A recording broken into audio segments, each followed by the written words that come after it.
It's February, which means two things. It's cold as hell, and it's LGBTQ plus month here in England. The team at Anka started to talk and think about the arts and artists from this community, our community, that excited us. I instantly knew that I wanted to take this opportunity to share a project I personally am very excited about. Treat Me Like Your Mother is a photo and oral historical book project from Cold Cuts magazine. I was introduced to cold cuts from Joy, a friend and colleague at University of Sussex, and really delved in after they had invited me to be a part of their Instagram TV series called Conversations with Strangers, in which I met and talked with Hussam Aliwat, an Udist and composer living in Paris, and also a complete stranger. It was such a lovely time. And also, it was such an inventive way for two artists to talk about their practice, and also, in the case of Hussam and I, the way we feel about being from countries we have never lived in. Today, I invited the core team of this book, Treat Me Like Your Mother, Mohammed and Joy, to talk more about Cold Cuts magazine and this specific project. Hi, Joy. Hi, Mohammed. Hey. Hey, thank you for having us, Nadia. Thank you. My pleasure. I'm just gonna dig in, I guess. So, Treat Me Like Your Mother is a body of work that documents and archives trans histories from Beirut's forgotten past. We started working on this in June or July of 2019, and we're finally releasing it this coming September. Now, the book itself compiles stories, interviews, images, and archival photographs from Lebanese trans women between their late 30s and late 50s. And the thing is, there is unfortunately little to almost no documentation of our trans histories as a queer community in the Arab world. And basically, this project sort of acts as a first step in trying to record these stories before they're gone and before there's no one left to tell them. We had support from Halim, the Arab Women's Foundation, and Station Beirut. And Joy and I worked with a small and beautiful team of queer Lebanese people to basically make it all happen. I'll let Joy kind of like maybe take you through how we went about all of this. Okay, so the way basically we spent 2 weeks working on this at Station Beirut, which is a venue in the city that's been very generous in sharing their space with us. And then we worked alongside Helem, who is a LGBTQ NGO, again based in Beirut. And they basically hooked us up with all of the women that we ended up speaking with. And then we spent 2 weeks interviewing each of these women with and then Mo photographed each of them in a photo shoot where they got to choose what they wore, how they presented themselves. A lot of the women brought their own clothes along, but then we also had a stylist with a whole load of amazing wardrobe options to work with as well. And so it became a very kind of collaborative community event, really. I think it became more of a happening than a interview process. It was really very intimate, very, very special for all of us, I think.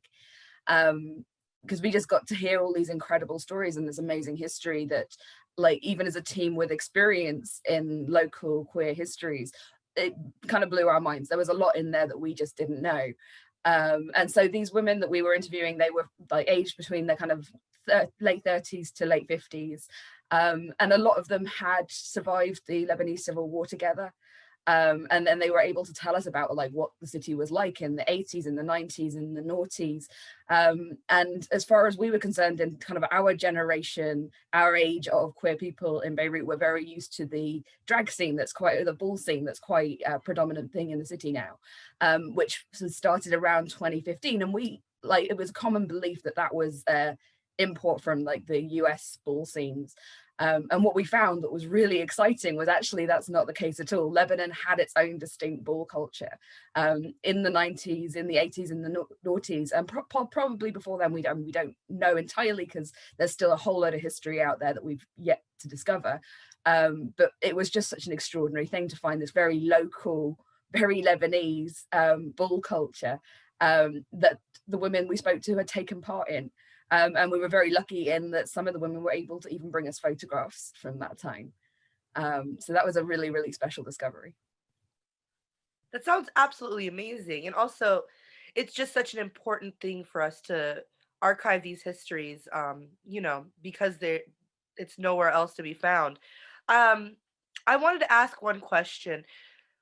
I feel like Cold Cuts really has this kind of experimental like approach to documentation and to like kind of opening people up. Like I know that the way that you paired me and Hassan, like, just to put two strangers in a Zoom room together and kind of give them a broad topic to see what happens was so inventive. Like, what kind of inspirations for storytelling and I guess for like documentation do you find like, or is there anything that's kind of guiding you or any kind of like processes that you're really intrigued by?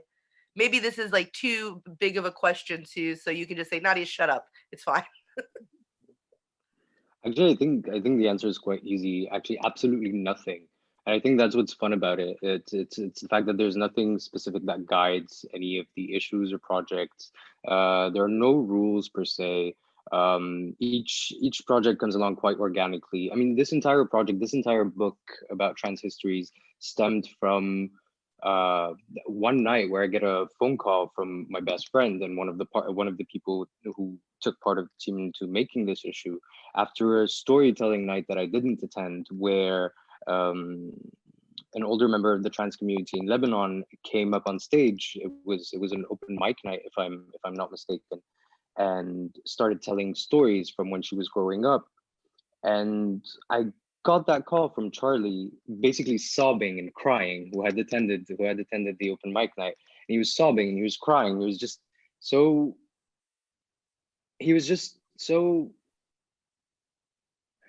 I think it was just a mixture of so many emotions. I mean, he was so happy to have heard these stories, but at the same time, he was so frustrated that he didn't know about these stories, or that there was no attention ever given to knowing our histories and the histories of the trans community that came. I mean, the trans community within the queer community that kind of came before us, before Instagram, before this accessible culture that we're now all aware of, and we can always access it it's always at our fingertips.